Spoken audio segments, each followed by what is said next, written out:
It's these little known facts of history that are turning points in the lives of scores of thousands of millions that attract me and imagine many readers. And one of the heroes of the Holocaust, one of the unsung heroes, was a German Catholic, Oskar Schindler, whose story is remarkable, but it took a certain kind of writer to celebrate the life, not the martyrdom, but the life of Oskar Schindler, who saved apparently untold numbers of Jews in a most remarkable way. And the writer is Thomas Keneally.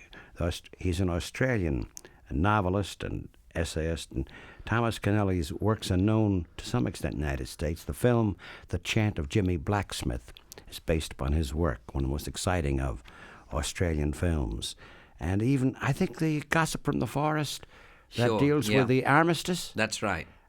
People saw it the other night, a few PBS, nights before this conversation we're having, is the work of Thomas Keneally. And his book is called Schindler's List, the story of Oskar Schindler, and how Tom Keneally came about the story is also part of it, part of this exciting adventure, you might say. Simon & Schuster, the publishers of Schindler's List by Thomas Keneally. The program in a moment after this message. And so we begin with you, Tom Keneally of Australia. How you came across the name of Oskar Schindler, this man. Yeah, well, about little over 2 years ago, I'd never heard of him. And I wrote a book about the South here, which was the last act of folly of my youth.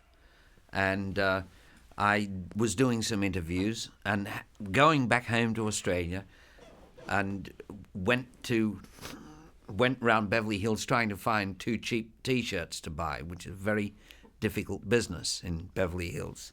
And I'd also broken my briefcase, so I stopped outside a luggage store and looked in the window, and it all looked too expensive.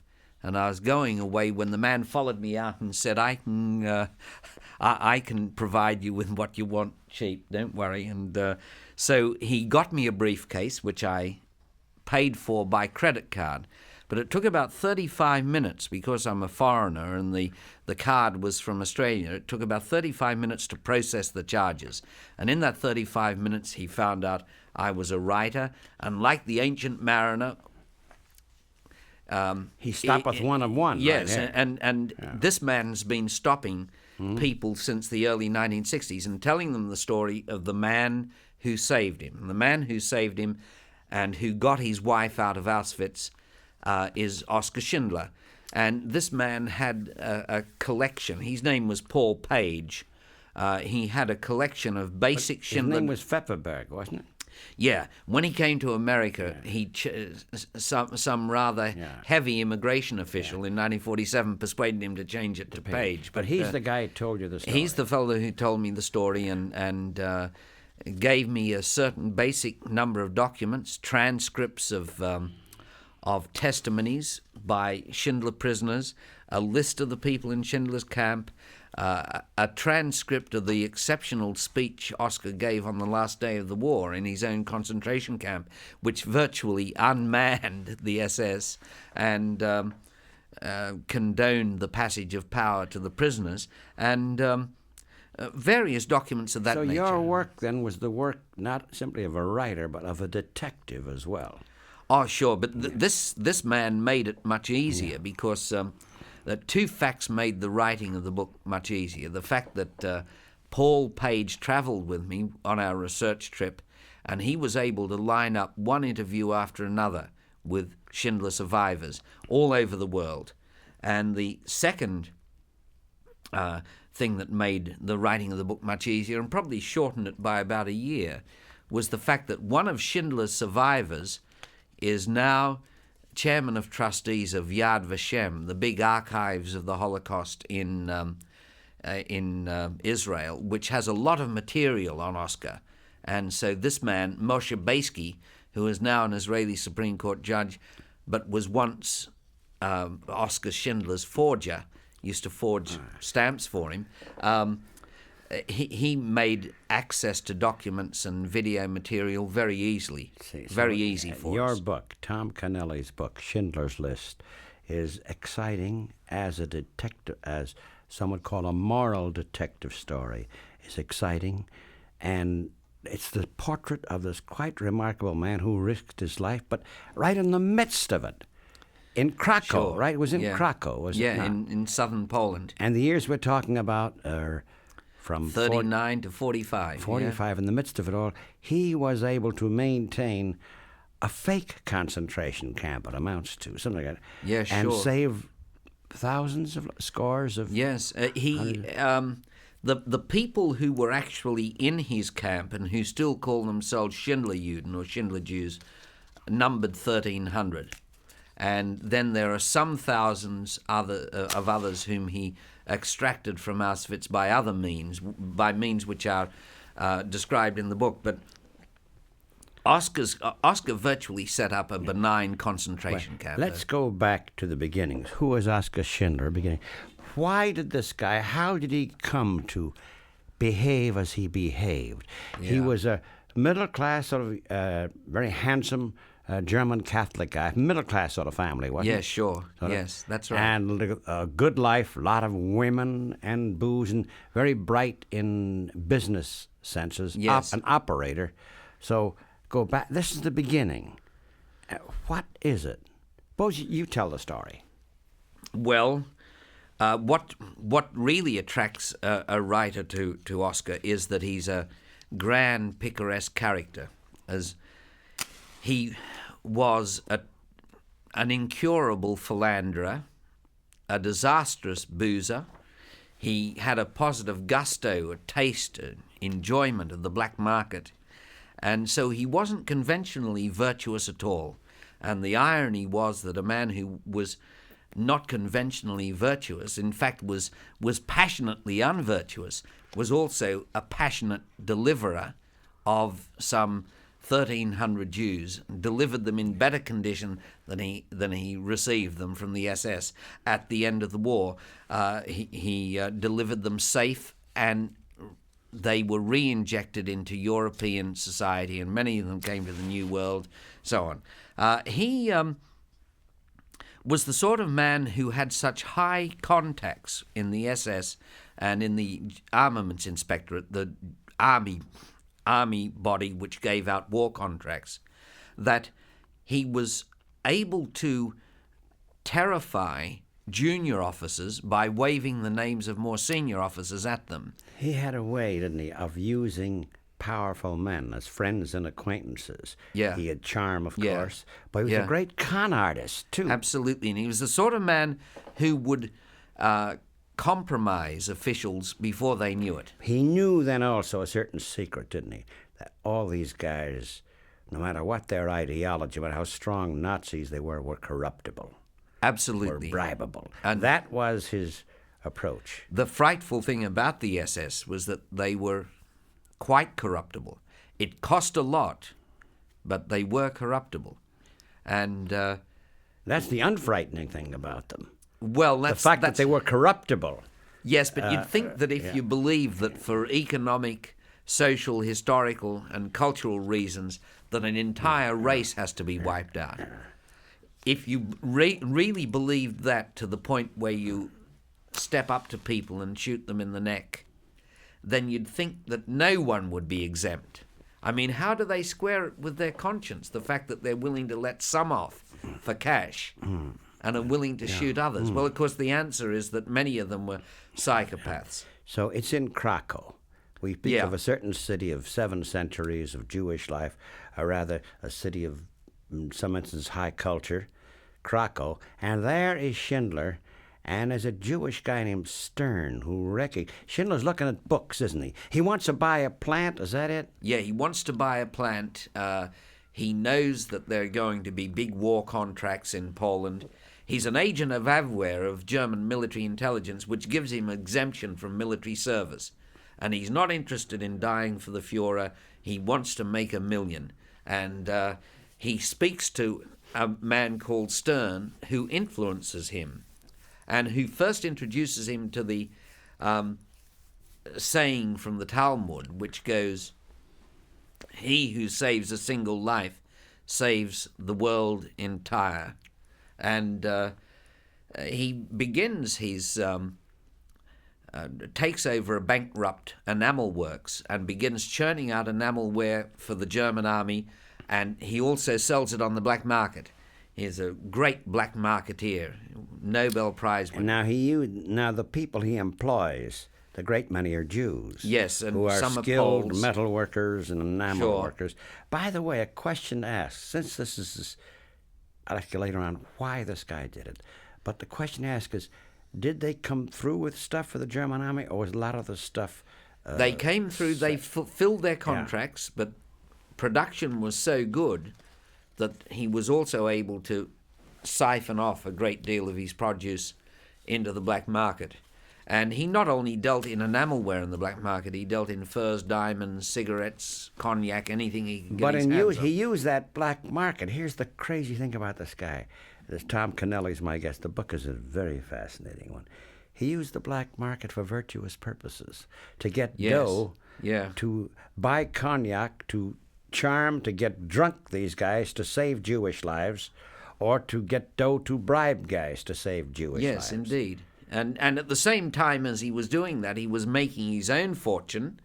He was maintaining a string of girlfriends and a string of fast cars, Adlers and BMWs and Mercedes, and he was drinking a bottle of cognac a day and having a high time, but always under danger.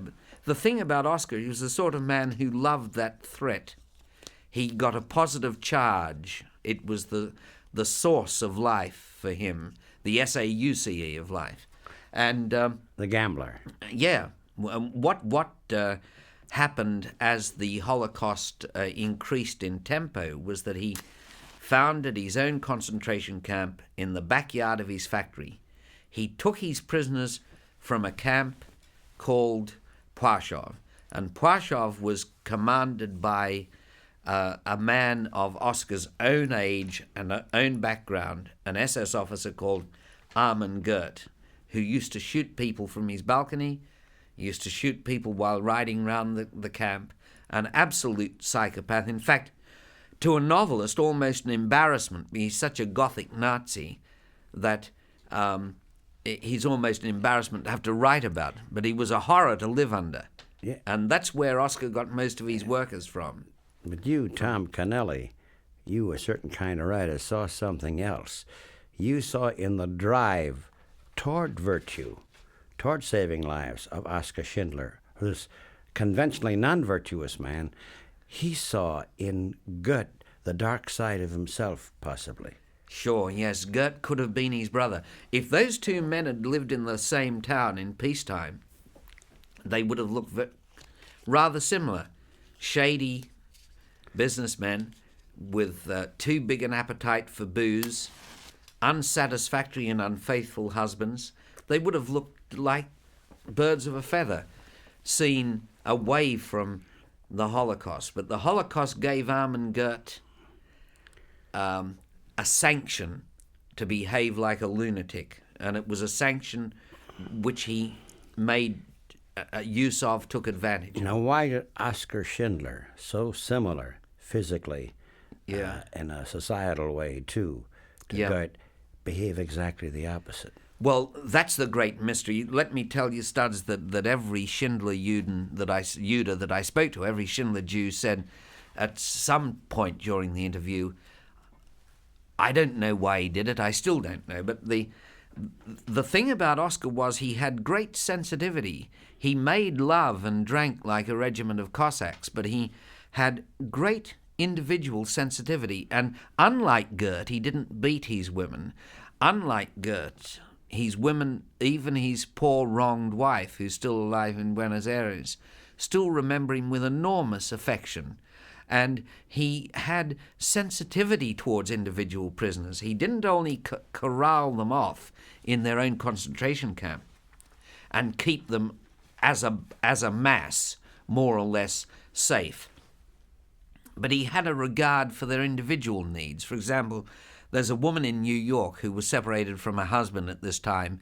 He was sent to Auschwitz, but he was a violinist. He's still a violinist. He plays at the Sign of the Dove, and he's in New York, and he's fiddle was taken from him by the SS in a camp called Rosner. And when Oskar was in Gross-Rosen, seeing the commandant, he extracted that fiddle from the SS warehouse. It cost him 100 marks, and he brought it back to Mansi Rosner, who was the lowest creature imaginable in Europe then. She was a Jewish prisoner, a Jewish slave laborer, and he said to her, "I'm sorry, Mansi, that Henry doesn't come with this fiddle, but never mind, it's the same fiddle, though a different tune." Now, many people tell stories of individual sensitivity. So he was not an insensitive man. He wasn't he had enormous appetites, but he wasn't a crass man. He wasn't a brutal man. There was an old rabbi there, too, whom he says, you must take time off for the Sabbath. Yes. The While rabbi he's still this labor in this first. camp. Yeah. He said, Rabbi, this is Friday afternoon. Shouldn't you be preparing for Shabbat? And the rabbi thought, another German joke, But Oskar supplied him with a bottle of wine every Friday. Coming back, I suppose you should describe the place he ran, the places. Mm-hmm. Now, ostensibly, he's getting away with it because the Germans need this material for the war. Yes, sure. And these are skilled craftsmen. The Jews Supposedly, yeah. By the way, he picked some of these off the cattle cars going toward the death camps, didn't Sure, he? yes. How did that work? Well, he took... this man you mentioned earlier, Stern, was something like a father figure to him. And anyone whom Stern asked him to take in his camp, he'd take, whether they were skilled, unskilled, whether they were 14 or 73. And he would... pay wages for them to the SS, and his first camp was in the backyard of his factory in a suburb of Krakow, and he kept the SS beyond the perimeter. There were no beatings inside. No one died of misuse, of execution, or of malnutrition, or of beatings inside Oskar's camp. He kept the SS strictly on the perimeter. And he even kept them happy by feeding them well and by supplying them with plenty of booze. So they were on a good thing. They were on a good wicket. And he, whenever his prison population was threatened, he would make noises about the fact that he was engaged in an essential industry. And if bluff didn't work, he tried bribery. And if bribery didn't work, he tried sleight of hand. And he could generally bring most people round or buy them round. And if he couldn't buy them round, he called someone that was higher up than them and got them, the higher up official, to stamp on the junior. And the SS did know what he was doing, but they thought of him as a nice chap who'd caught a good party goer, a good party giver, a good supplier of contraband goods, who had somehow got this Jewish virus. And there was plenty, around about 1942-43, they thought there's plenty of time, we'll get 'em all in the end. When Oskar's over his Jewish fad, we'll get 'em all. There was great confidence amongst the SS in Poland that they would get 'em all, and by God, they nearly got them all. They got. What about Oskar himself? Didn't he run a couple? He was arrested a couple of times. He was arrested a number of times. He was arrested for black marketeering. He was arrested for crimes against race. He kissed some Jewish girls and a Polish employee during his birthday party, and was denounced to the SS. And the third time was the most serious. He was arrested under general terms to investigate his whole involvement in black marketeering and the way he ran his factories. And that was the most serious of all. But each time he got out, he had a good Polish girlfriend who called round senior German officials and would say subtle things such as, Oskar is frightened that if they keep on interrogating him, he'll have to tell them about his special relationship with you. and they would so he had all that. they would ultimately going. spring him. Yeah. So he was able to, in one way or another, catch these guys in his Sure. net. And of with course, the cognac, or the bottle of cognac he sent them. yeah, or the hamper of ham, and of course he played cards for a woman who's still alive today, a grandmother in Tel Aviv, who was Armin Gert's maid, and Armin treated her frightfully. He didn't sexually abuse her only because he didn't believe in sex with a Jew, but he physically abused her, regular beatings and so on. And Oskar got her out by playing cards. Of course, he was quite unabashed about playing God. He didn't have any self-consciousness about it. But it was one of the things throughout I gather, this connection of him and Goethe, this brutal sadist. There's Schindler, see, often he is with Goethe, having drinks together, joking together, yet loathing this guy, who he may see as a darker side of himself. Absolutely. I think that there was a great deal of mutual fascination between the two of them. And in any case, Oskar had that salesman's ability to drink with a man he despised. Really good salesmen are very good at drinking with people whom they secretly despise. But always the goal, the grail, was the saving of lives. Sure. I mean, the last 8 months of his life, his factory, of the war, rather, his factory produced nothing of industrial value. It produced 35,000 Reichsmarks worth of armaments, but nothing else. And even they were rejected by quality control. He had to keep on telling SS and armaments inspectorate inspectors that he was having industrial teething troubles and so on. But by the end of the war, I said to Paul Page, who's called Poldek Pfefferberg in the book, Oskar was crazy by that stage. He'd gone completely round the twist. And Page said, no, he wasn't crazy, but he was possessed, absolutely possessed. He'd lost all the conventional industrial and economic motives that had first brought him to Krakow, and he was simply he was making his money entirely on the black market and was simply pursuing the quite obsessively the salvation of his people. But he was also at the same time pursuing girls, the black market, booze, all the good old things. He said, didn't he, I will save you all. So he did have this God touch. Yes, yeah. 1941, a woman went to his factory, a Jewish kid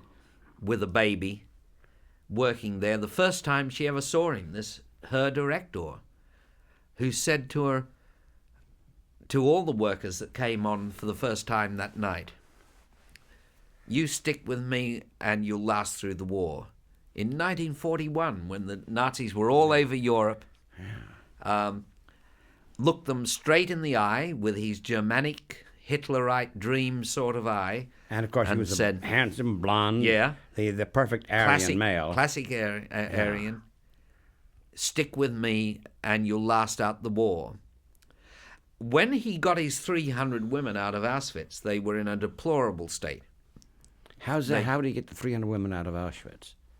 By bribery, by talk, by talking to officials in Berlin and Oranienburg at SS headquarters, by talking to officials in Poland, by talking to officials in Czechoslovakia, by making noises, by bribery. The exact details of that deal we don't know. The Schindler legend indicates that he sent a girl to talk with the commandant of the women's camp in Auschwitz. We don't know the exact details of how he got them out, but they were successfully extracted. No one else extracted. What is astonishing is the SS, or the Germans, the hierarchy, no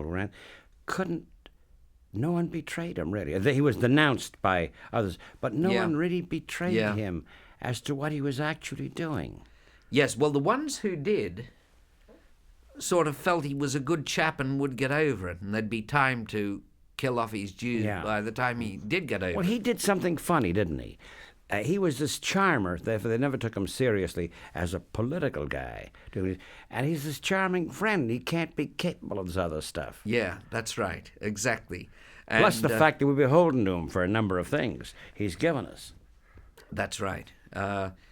One of his most extraordinary achievements was that he managed to arm his factory at the end of the war. He went to the SS chief of police in Moravia, in Brno, in the capital of Moravia, and he said to the man, he says in his report to the Joint Distribution Committee that he knew the man's wife liked jewelry, and he made a speech about to the SS chief of police about the Bolshevik Jews in his camp being about to rise, that they'd rise in rebellion as soon as the Russians got close, and they'd kill him and his wife and all the German technicians. So he needed, good Oskar Schindler, conscientious German industrialist, needed automatic weapons to defend himself and his technicians against an uprising by the prisoners. And by the way, he said, I thought of your wife as soon as I saw this the other day. And he opened his hand, and in it was a brilliant diamond, a diamond cut in the brilliant manner, and I thought of her. Please pass it on to her with my compliments. And how about some automatic weapons? So he was armed with enough automatic weapons for 15 men, and he handed them straight to a prisoner called Yuri Baisky, the brother of a man who's now the Israeli Supreme Court judge, who was so helpful to me in the writing of the book. And Yuri trained 15 prisoners in the use of these automatic weapons and rifles, and on the last day of the war, quite bloodlessly, they took over their own camp, and they maintained it for 4 days. Schindler then knew every trick in the book. He also knew the people he was dealing with. He knew the SS intimately because he had the same orgiastic tendencies as them. He had the same brand of passion, even though it was applied in a different direction. The opposite way. We're talking to Thomas Keneally, the Australian writer, and a very good one indeed. And his book, the saga of the adventures of Oskar Schindler, Schindler's List, those he saved. There was a list, indeed, is the name of the book. It's about the nature of the camp and the last days, and then that remarkable speech he made, and what happened, and how power shifts, how he suddenly depends upon the survivors, for his own salvation toward the end. Describe the camp. Why don't you describe... it was a factory camp. It had no commandant. Yes, it did. The second one did. Oskar's first camp was in Krakow, and it was in the backyard of his factory on wasteland out the back of the factory. It was connected to the factory by wire walkways, and it had a number of barracks. It was quite rudimentary, and the guards who guarded it were SS men and Ukrainians. The SS garrison came and only stayed 2 days, and then they'd march back to Pashov and be replaced by a new garrison. And while they looked on doing duty at Oskar's camp as a special privilege because the food was better and there was always liquor. So they weren't interested in rocking the boat. Pardon me. Oh, he would shift and the garrison would change very often. Yes, that's right. So these guys were tenuous at best, the guards. Yes, that's right. Which kept them being less violent toward the prisoners. Absolutely. Yeah. And he didn't permit them inside the wire. And they knew that if he complained about them to his friend Armin Gert, who was a great Jew killer, but just the same, if he complained about them, Gert could be as cruel to them as he could be to the Jews. Because he's hurting the German war. The guys would be hurting the German war effort. And so that was his first camp. And to come to it from Pwashov, where people were hanged at roll call and people were beaten regularly, every 10th person out of an enormous prison population, and where there was always barbarity and degradation every morning on the apple plots of Pashov, and where the commandant rode round the camp, quite frankly, shooting whomever he chose to shoot. To come from that to Oskar's camp was an extraordinary experience, and to meet this big, bluff German and to look at him and say he's really just like the rest, so I don't want to talk to him. But to find as the days went past that there wasn't any beatings inside the wire. There weren't any guard dogs. You didn't regularly see the dogs savaging people. There weren't. The SS didn't intrude. There weren't any executions for supposed sabotage on the factory floor. And the soup was thicker and the bread was more plentiful. And people have been moved to describe the contrast as paradise, Oskar's camp as paradise. It was only a relative paradise. It was still imprisonment. And the Jews still didn't have their freedom, and there was nowhere they could go. But it was the best Oskar could do. It was the best they could have expected at the time, so that in relative terms it was paradise. Yeah. So Amon Goit then left, and he was replaced. Where did he go? He was ultimately arrested by the SS, not for assassinating people, but for black marketeering. So his successor, equally brutal, Leopold. Yes, well, now, that was in Oskar's second camp. Oskar's second camp was a factory building in Czechoslovakia. It was two-story, and it was surrounded by wire. It was a pre-existing factory, and Oskar built barracks for the guards outside. Leopold was not quite as crazy as Armengert. He was a young man in his early 30s, but he was a characteristic SS officer who believed in the final solution and who would have been quite willing to exterminate the entire camp population. But there's quite a telling story, and a quite marvelous one, told about he's about to hang two guys, two of the prisoners working there, because they weren't doing their work well, two brothers. He's all set to hang them from the rafters when Schindler visits this guy, Leopold, and he gets him drunk on cognac. Yes, Leopold ended up reeling across the factory floor, saying, "I'm going to hang every one of you Jews from that beam." And Oskar was saying, "Yes, tomorrow, tomorrow." And so Oskar, now calm, who got this guy deliberately drunk, creating this scene that is now being talked about, Oskar writes a letter of complaint about this guy, Leopold, who's so drunk he may be sabotaging the war. He expressed the desire to go to the Russian front. Yeah.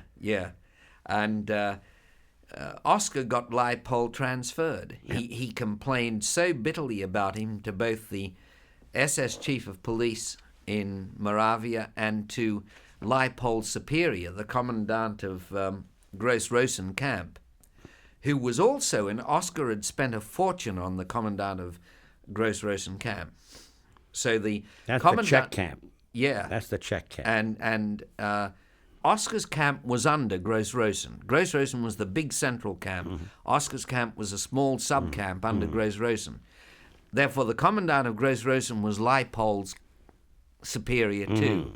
And Oskar influenced him to transfer Leopold to a combat unit in Prague.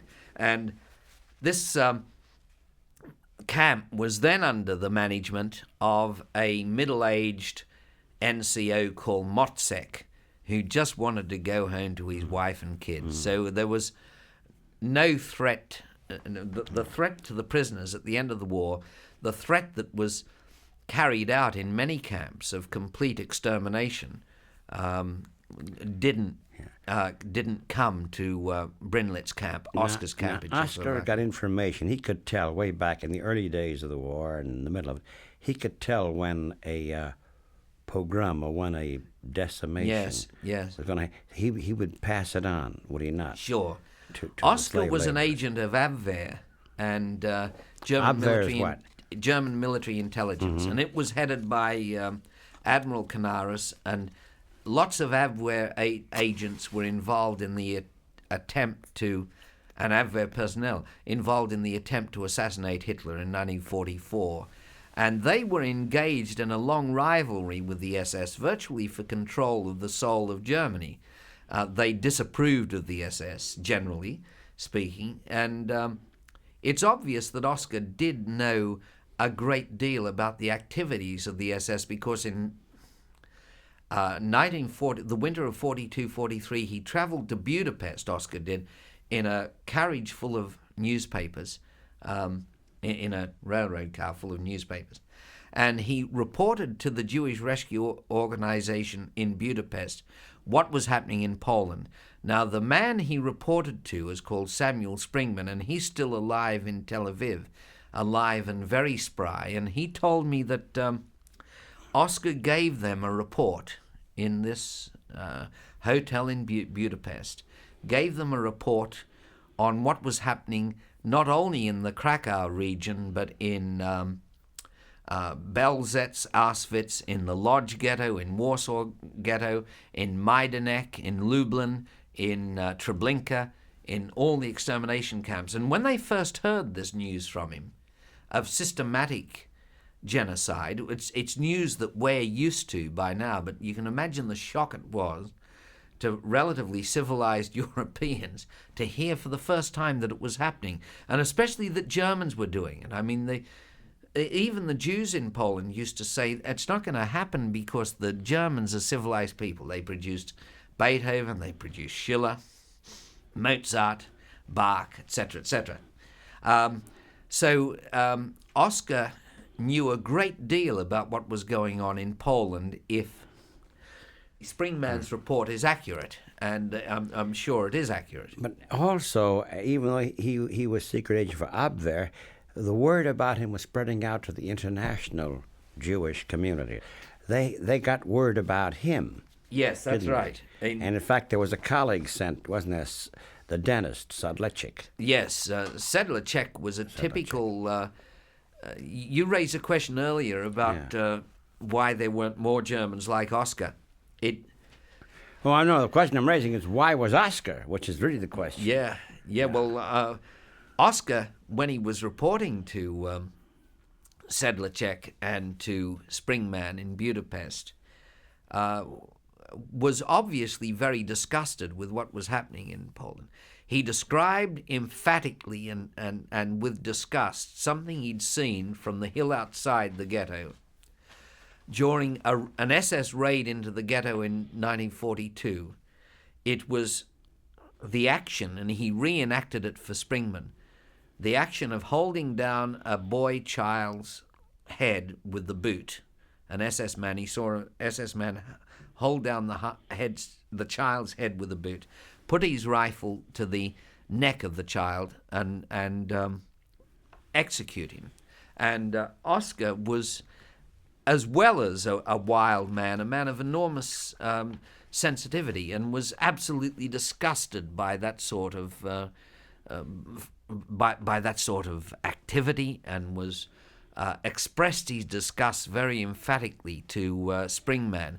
So I think there was a very strong human decency in Oskar. It was as passionate as his pursuit of pleasure and wealth. Yeah. And quite obviously, he was more easily disgusted than the rest of us are.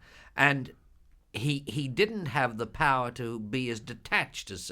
If I were in that situation, I would tend to say, I hope the SS stop it. It's disgusting, but what can I do? I'm one man, I've got a wife and kids, and all the excuses that ordinary people generally make in a time of great moral catastrophe. But he was incapable of standing, temperamentally incapable of standing aside.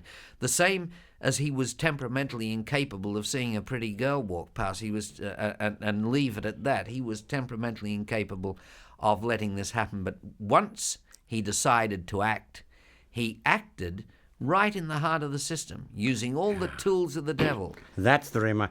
Beat the devil. He beat the devil with cognac, with guile, with incredible drive, and this remarkable ego in the best sense. Sure. And so this is Oskar Schindler, we come now toward the latter days. Now Germany is losing.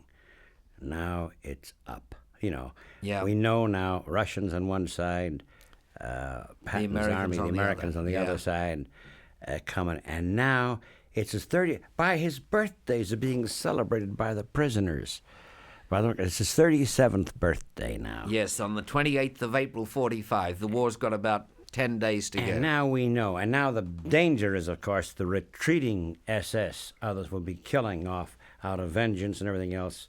Leave no witness. They're going to try to kill off as many of the captors as they can. Yeah. Now, Oscar's approach to save as many as he... Now, so this involves that event, that speech, doesn't it? Yes, well, first he got the commandant shifted away. The commandant had orders to exterminate the camp, to liquidate the camp.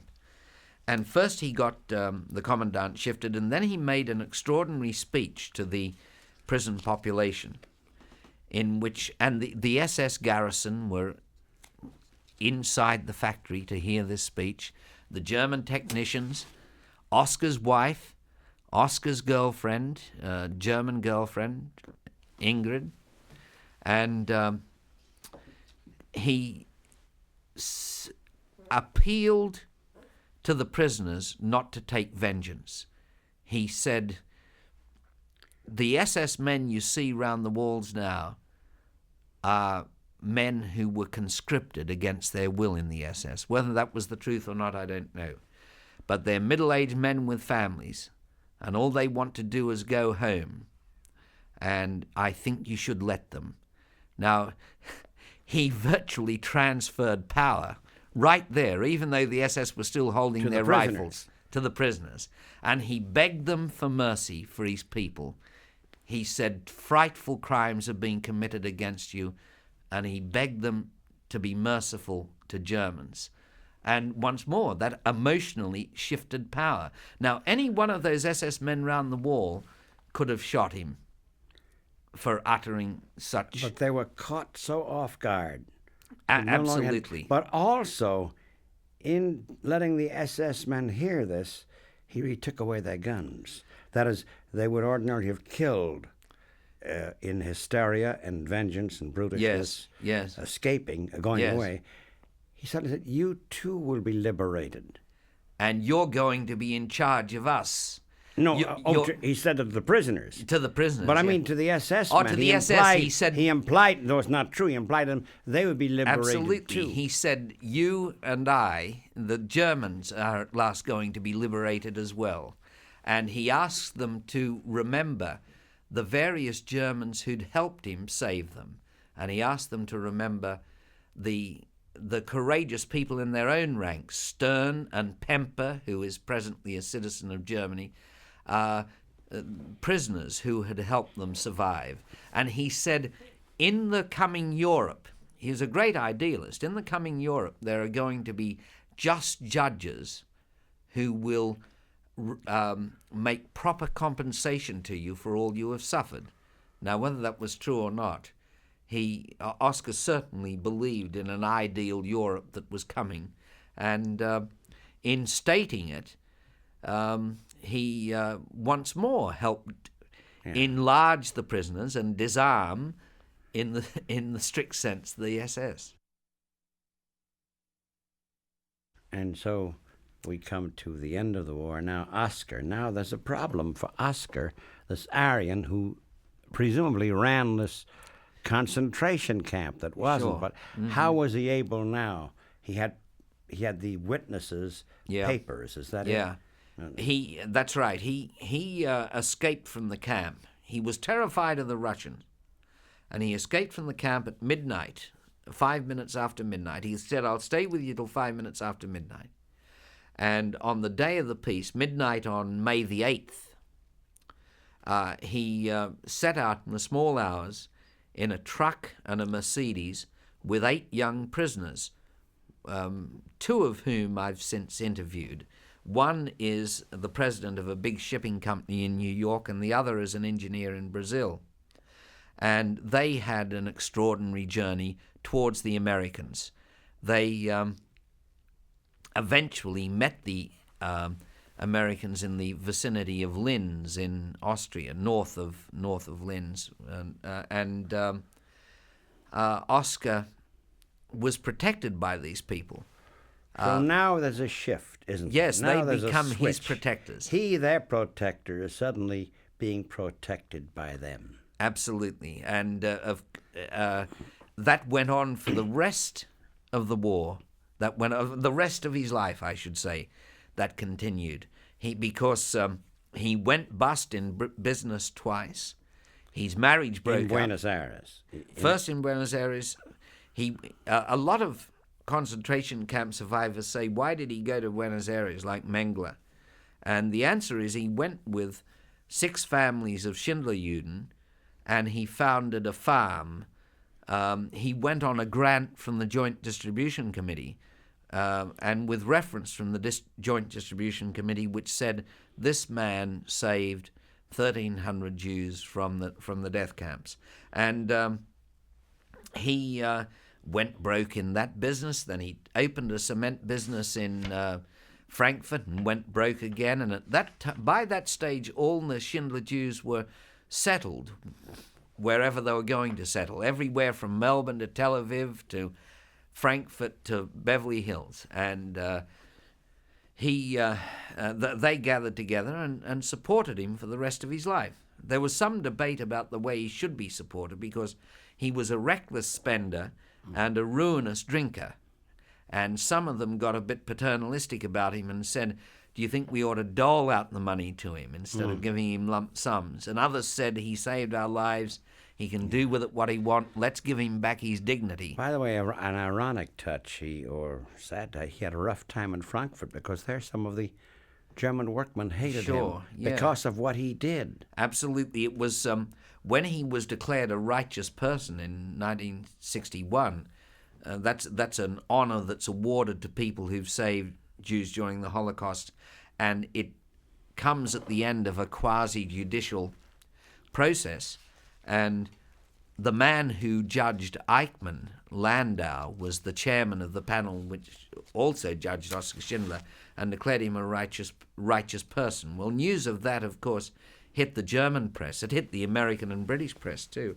And the old guard, the older Germans, resented that he'd somehow been a traitor to the old Germany.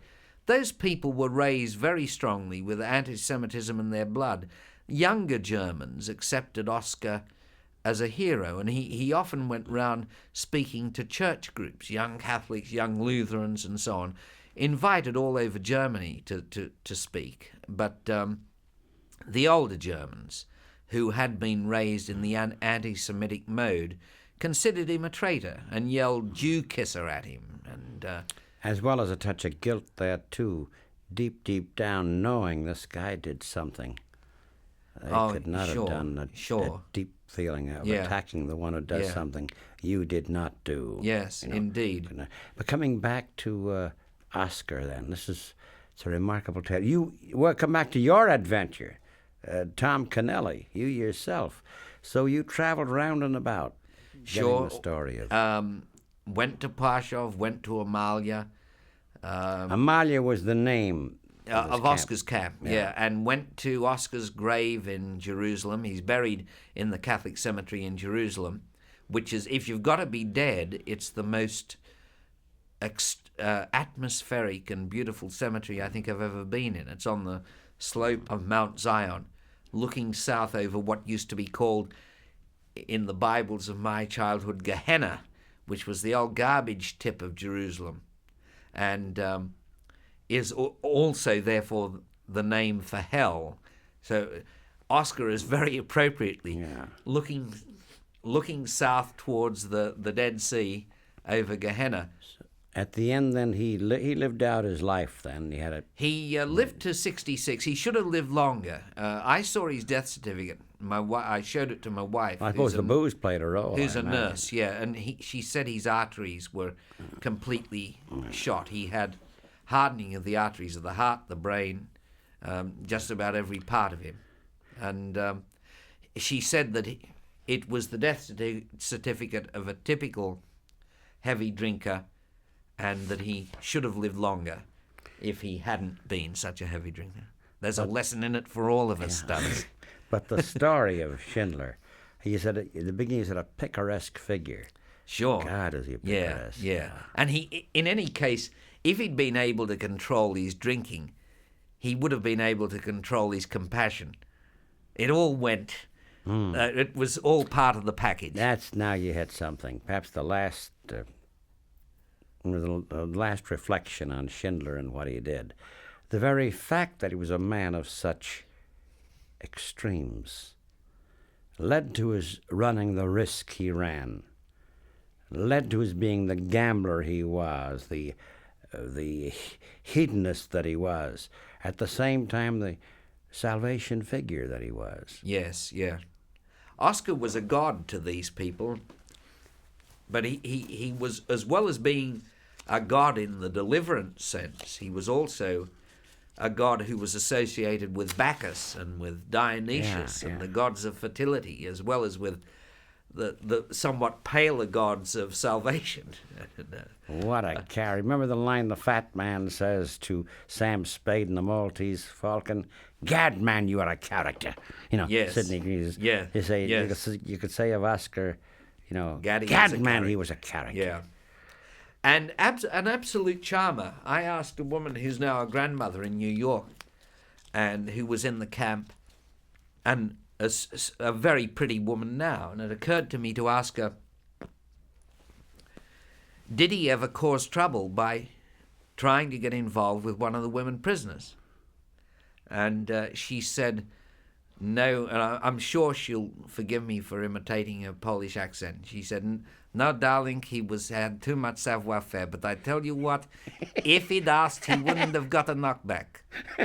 So a man of enormous charm. Yeah, it's marvelous. Well, this is Tom Keneally found the right man to recreate the life and the remarkable saga that is Oskar Schindler.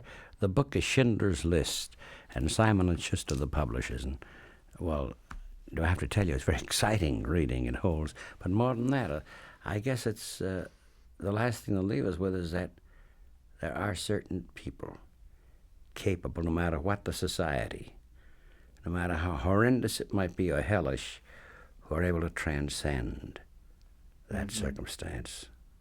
Yes.